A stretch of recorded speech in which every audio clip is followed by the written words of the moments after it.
K Srinivas Andhra Pradesh రైతు సంఘం ఏలూరు జిల్లా కార్యదర్శి.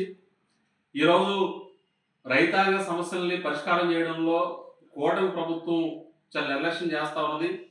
ఇచ్చిన హామీలు కూడా అమలు చేయడం లేదు. ప్రధానంగా ఇటు కైకిలు నియోజకవర్గ ప్రాంతంలో ఆక్వా విస్తీర్ణం చాలా ఎక్కువ ఉన్నది. అయితే ఆక్వా ఈరోజు సంక్షోభంలో ఉన్నది. ఆక్వా రైతులు మేము అన్ని రకాలుగా ఆదుకుంటామని చెప్పేసి అనేక హామీలు ఇవ్వడం జరిగింది.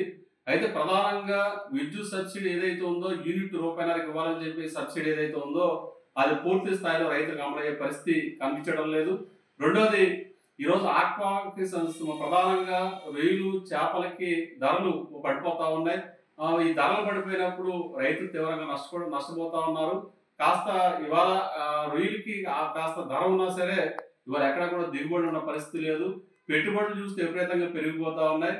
చేప ధర కూడా విపరీతంగా ధర కూడా పడిపోతా ఉన్నది. ఖర్చులు చూస్తే పెరుగుతూ ఉన్నాయి. అయితే ఫీడ్ ధరలు కొద్దిగా తగ్గిన మాట వాస్తవం. అయితే ఆ కాస్ట్ కూడా విపరీతంగా పెరుగుతూ ఉంది. సరైన దిగుబడి లేక ఆక్వా రైతులు కూడా నష్టపోతా ఉన్నారు. కాబట్టి ఇవాళ ఆక్వా రైతుల్ని అన్ని రకాలుగా ప్రభుత్వం ఆదుకోవాల్సిన అవసరం ఉన్నది. ఇచ్చిన హామీల్ని అమలు చేయాలని చెప్పేసి కూడా మేము ఆంధ్రప్రదేశ్ రైతు సంఘం తరఫున ఆ ప్రభుత్వాన్ని డిమాండ్ చేస్తా ఉన్నాం. గత అనేక సంవత్సరాలుగా ఆక్వా సంక్షోభం ఉండడం వల్ల ఆక్వా రైతులు ఇవాళ తీవ్ర నష్టాల్లో ఇబ్బందుల్లో కూడా ఉన్నారు. అనేక మంది ఆక్వా రైతులు ఆత్మహత్యలు చేసుకున్న ఘటనలు కూడా జరిగినాయి.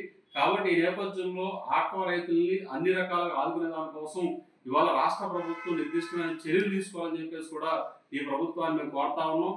అదేవిధంగా పంట కాలువల నిర్వహణని మేము ప్రైవేట్కి ఇస్తామని చెప్పేసి పద్ధతుల్లో ముఖ్యమంత్రి గారు మొన్న ఇరిగేషన్ సమీక్ష సమావేశంలో చెప్పడం జరిగింది. మరి పంట కాలువల్ని ఇవాళ ప్రైవేట్కి ఇచ్చి ఆ రకంగా చేస్తే కనుక ఇప్పటికే పంట కాలువల నిర్వహణ సక్రమంగా లేక రైతులు ఇబ్బంది పడతా ఉన్నారు. రేపు ఈ ప్రైవేట్కి ఇచ్చి రైతుల దగ్గర మీటర్లు పెట్టి డబ్బులు వసూలు చేయడం అంటే ఇంతకంటే దుర్మార్గం ఉండదని చెప్పేసి కూడా అడుగుతా ఉన్నాం. కాబట్టి ఇటు ప్రధానంగా కల్లిండి ప్రాంతంతో కూడా కృష్ణా డెల్టా పరిధిలో ఉంది. మరి కృష్ణా డెల్టా పరిధిలో పంట కాలువలు కూడా సక్రమంగా ఆధునీకరణ చేయలేదు. మరి ఆధునీకరణ చేయకపోవడం వల్ల శివారు ప్రాంత భూములకు కూడా నీరు అందడం లేదు. ఇవాళ రెండో పంటకి నీరు ఇవ్వకపోవడం వల్ల రైతులు అపరాల పంటలు సాగు చేసుకోవాల్సిన పరిస్థితి ఏర్పడింది. కాబట్టి కృష్ణా డెల్టా పరిధిలో ఉన్న పంట కాలువలు ఆధునీకరణకు చర్యలు చేపట్టాలి. చాలా చోట్ల పంట కాలువలు ఆక్రమణకు గురయ్యాయి. ఈ పంట కాలంలోకి ఆక్వా కాలుష్యపు నీరుని వదిలేయడం వల్ల కూడా ఇక్కడున్న కొద్దిపాటి వరి కానీ లేకపోతే అపరాల పంటలు కూడా దిగుబడి మీద ప్రభావం చూపిస్తా ఉంది. దిగుబడి కూడా రావడం లేదు. రైతులు కూడా నష్టపోతా ఉన్నారు. ఈ నేపథ్యంలో పంట కాలం యొక్క సక్రమంగా నిర్వహణ చేయాలని చెప్పేసి కూడా మేము ప్రభుత్వాన్ని డిమాండ్ చేస్తా ఉన్నాం. ప్రైవేట్కి ఇచ్చే ఆలోచన విరమించుకోవాలని చెప్పేసి కోరుతా ఉన్నాం. రాష్ట్ర ప్రభుత్వమే పంట కాల నిర్వహణ చేపట్టాల్సిన అవసరం ఉందని చెప్పేసి కోరుతా ఉన్నాం. పంట కాలువ కృష్ణా డెల్టా పరిధిలో ఉన్న పంట కాలువల ఆధునీకరణకి అన్ని రకాల చర్యలు తీసుకోవాలి, నిధులు కేటాయించాలి.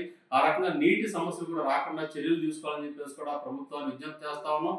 రెండోది, అపరాల పంటలు కూడా తెగుళ్ళు వచ్చి రైతులు నష్టపోతా ఉన్నారు. కాబట్టి నష్టపోతున్న అపరాల రైతులు కూడా ఆదుకునే విధంగా ప్రభుత్వం చర్యలు ఉండాలి.